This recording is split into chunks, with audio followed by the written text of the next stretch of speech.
Hello everyone, welcome back to my YouTube channel Subarna Sajlo. তো অনেক সবাই ভালো আছো, আমি অনেক ভালো আছি। তো আজকে হচ্ছে মেনলি জামাই ষষ্ঠী। তো জামাই ষষ্ঠীর আরও সবার কাছে থাকে না, সবার বাড়িতে আরোটা থাকে না। তো আমাদের বাড়িতেও ওইটার নিয়মটা নেই। তো তার জন্য নেই বলে যে সেলিব্রেট হবে না সেটা কিন্তু নয়। আজকে বাড়িতে বাবা মিষ্টি নিয়ে এসছে, ফল নিয়ে এসছে, তারপর মাছ নিয়ে এসছে, মাংস নিয়ে এসছে। আজকে আমরা জামাই ষষ্ঠী না থাকা সত্ত্বেও জামাই ষষ্ঠী পালন করব। তো ওই পুজোটা পালন করতে পারবো, পুজোটা নিয়মটা তো নেই, এমনিতে খাবার দাবার পালনটা ঠিকই করবো। তো এখন আমি এখানে ওইগুলো ধুবো। এখন আজকে ফার্স্ট টাইম আমি মাংস ধুচ্ছি, আর তার সাথে মাছও কাটবো বলেছি, মানে নিজের থেকে বলেছি মাছ কাটবো, কিন্তু স্মেল দেখি তো আমার শরীর খারাপ করছে। কীভাবে যে সবটা শেষ করবো নিজেও জানি না। তো দেখতে থাকবো আমি করতে পারি কিনা লাস্ট পর্যন্ত, সেটাই হচ্ছে সবচেয়ে বড় ব্যাপার। তো স্টার্ট করি।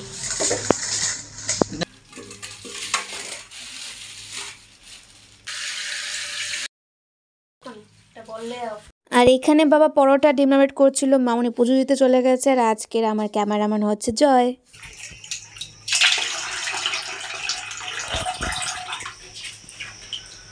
ওহ মাই গড, স্বর্ণা কইছে ওর অর্ডার দিয়ে স্বর্ণা মাংস ধোয়া তো কমপ্লিট। এখন হচ্ছে মাছ কাটতে জানি কত সময় নষ্ট হয়। তো মামনি দাঁড়িয়ে আছে, মামনি দেখো একটু, মামনিও দাঁড়িয়ে আছে। এই মাছ কখন কাটবো আমি জানি না। আমি একটা কাটবো, বলে দিচ্ছি, আমি শুধু একটাই কাটবো, আমি বাকিগুলি কাটতে পারবো না। মামনি ছাড়া তোমার হবে না।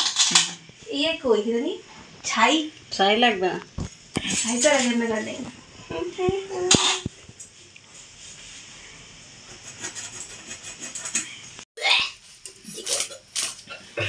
মজা না না পিছলা জায়গা দি। আচ্ছা মানে পুরো এলো একটা বুঝি মজা না করতে তাহলে সব দি তুমি এটা লো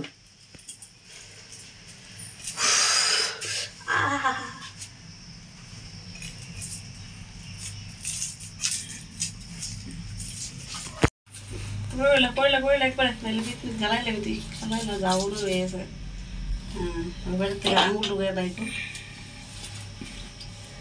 অনেকবার কাটছে এই নমুনা। এটা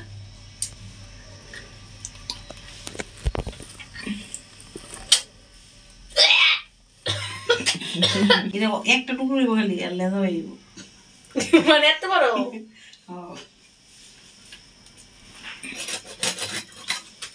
শেষ ডান ডান, আর পাচ্ছি না, এত এত গন্ধ, আমি আজকে ভাতই খেতে পারবো না। মাংস ধুতে গিয়ে এক গন্ধ, মাছ কাটতে গিয়ে আরেক গন্ধ, আজকে আমি হাত দিয়ে কিছু খেতে পারবো না। তো ভালো করে ফ্রেশ করে স্নান টান করে এসে দেখি আমাদের জন্য থালাবাড়ি রেডি করে দিয়েছে। মামনিও পুজো দিয়ে চলে এসেছে। এই ফল, তারপর ডিম আমলেট, পরোটা সব কিছু দিয়ে বসিয়ে দিয়েছি। ইউরানি এখনও খাওয়া শেষ করেনি। মামনি এখানে সব সবজি টুজি কেটে রেডি, মাংসের মশলাও করে নিয়েছে, রান্না বসাবে। তো জামাই ষষ্ঠী সকালবেলা খাওয়া তো শেষ হয়ে গেল, এখন মামনি রান্নাও শেষ করে ফেলেছে, এখন আমরা খেতে বসবো। তো চলো, আজকে জামাই ষষ্ঠী খাবার, জামাই ষষ্ঠী সেলিব্রেট হবে, সেটাও খাবার দাবারটা, অন্য কোনো রিচুয়ালস তো হবে না, অন্য কোনো রিচুয়ালসের নিয়ম নেই যেহেতু আমাদের। তো খাবার দাবারটা যেহেতু মেন, খাবার খেতে গিয়ে দেখা হচ্ছে। চলো, চলে এলাম খাবার টেবিল, আর এখানে এসে দেখি বিরাট বড় আয়োজন। জয় আর আমাকে তো সুন্দর করে থালার মধ্যে বেড়ে একদম রেডি করে দিয়েছে। আর আমার একটা অভ্যাস আছে, খাবার সময় আমি মানে নিজে মুখে দেওয়ার আগে প্রার্থনা করে, এই প্রার্থনার অভ্যাসটা এখনও আমার যায়নি। তো যাই খাই না কেন, মাছ মাংস দিয়ে যাই খাই না কেন, হয়তো নিরামিষটা বেশি প্রেফার করা হয়, বাট আমি যাই খাই একটু হলো ঠাকুর কাছে মানে দিয়ে খাই আর কি।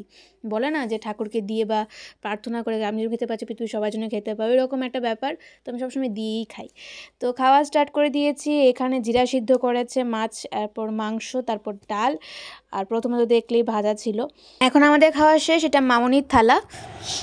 আমাদেরকে সুন্দর করে মামনি বেড়ে খাইয়েছে, এখন মামনিকে বেড়ে খাওয়ানোর দায়িত্ব আমাদের দুজনে। তো তার জন্য মামনিকে তো সুন্দর করে বেড়ে দিলাম, মামনি এমনিতেই নিয়েই তো এখন সুন্দর করে বেড়ে দিয়েছি। আর এখানে এক্সট্রা ওই অ্যাড হয়েছে এই যে কাঁঠাল বিচির ভর্তা, সেটা আমারও খাওয়ার ইচ্ছে ছিল, কিন্তু আমি খাইনি, এত কিছু খাবো আর এটা খাওয়ার জন্য মুড ছিল না, তার জন্য মামনি নিয়েছে, এটাই এক্সট্রা। ঠিক আছে, খাওয়া দাওয়া শেষ করে এসে দেখি রৌদ্র ছিল, তারপরও বৃষ্টি পড়ছে। তো এই বৃষ্টিটা মনে হয় সারা রাত্রি একটু একটু করে হবে, কমবে কি কমবে না সেটা তো কোনো গ্যারান্টি নেই। আর এই বৃষ্টির দিন দেখে কিন্তু একটা জিনিস মনে পড়ে গেল, যে খিচুড়ি। তো মাকে বলছিলাম যে মা রাত্রেবেলা কিছু খাবো না, ভাতটা খিচুড়ি রান্না করলে খিচুড়ি খাবো। তো আমি আর জয় মিলে বসে পড়লাম লুডো খেলতে। তো সন্ধ্যা পূজা টঞ্জা পূজা দেওয়ার পর অনেক রাত্র হয়ে গিয়েছিলো। তো মামনি সত্যি সত্যি বললো যে ঠিক আছে আমি খিচুড়ি রান্না করব। তো তার আগে আমাদেরকে ফল কেটে দিয়েছিল সন্ধ্যার সময় ফল টল খাওয়ার পর মামনি এখন চলে গেছে খিচুড়ি বসাতে। এমনটা নয় যে খিচুড়ি আমার খুব প্রিয়, কিন্তু বৃষ্টির দিনে খিচুড়ি খেতে আমি অনেক পছন্দ করি। আর আমার বিপরীত হচ্ছে জয়, ও একদমই খিচুড়ি খেতে পছন্দ করে না, মানে একদমই পছন্দ করে না। ওর প্রিয় হচ্ছে জাউ ভাত, ঠিক আছে, ওর জাউ ভাত দিয়ে কাঁঠাল খেতে একদম পছন্দ করে, আর আমি যেটা একদমই পছন্দ করি না। আমার হচ্ছে ভাই খিচুড়ি দিয়ে দাও, তার সাথে কিছু বড়া দিয়ে দাও বা ডিম আমলেট দিয়ে দাও, আমি বিন্দাস আনন্দ করে খাবো। তো সেটাই আজকে আমার একদম মন খুশি খুশি লাগছিল। খিচুড়ির সাথে আবার মামনি নিরামিষ তরকারি রান্না করেছিল, পুঁই শাকের বড়া করেছিল, প্লাস মাংস তো ছিলই। মাংস খাবো না ভেবেছিলাম রাত্রেবেলা, তো আমার আর জয়ের জন্যই মামনি মাংস নিয়ে এসছে একটু। আমরা বলেছিলাম একটু একটু করে খাবো, তারপর ওইটাও রেখে দেবো, কারণ মাংস খাওয়ার ইচ্ছেই ছিল না। খিচুড়ি পেয়ে তো আমি অনেক খুশি ছিলাম। তার সাথে হচ্ছে নিরামিষ তরকারি, আমি একটু দেখাই। এই হচ্ছে নিরামিষ তরকারি দিয়ে খিচুড়ি দিয়ে কিন্তু খুব টেস্ট লাগে। আর তার সাথে রয়েছে মাংস দিয়ে খিচুড়ি কিন্তু তোমরা ট্রাই করতে পারো, আমি ফার্স্ট টাইম ট্রাই করছি, আমার কাছে কিন্তু ভালো লেগেছে। তো যাই হোক, আজকে এই জামাই ষষ্ঠীর ব্লগটা এখানেই এন্ড করছি। দেখা হবে আরেকটা নতুন ব্লগে, টাটা।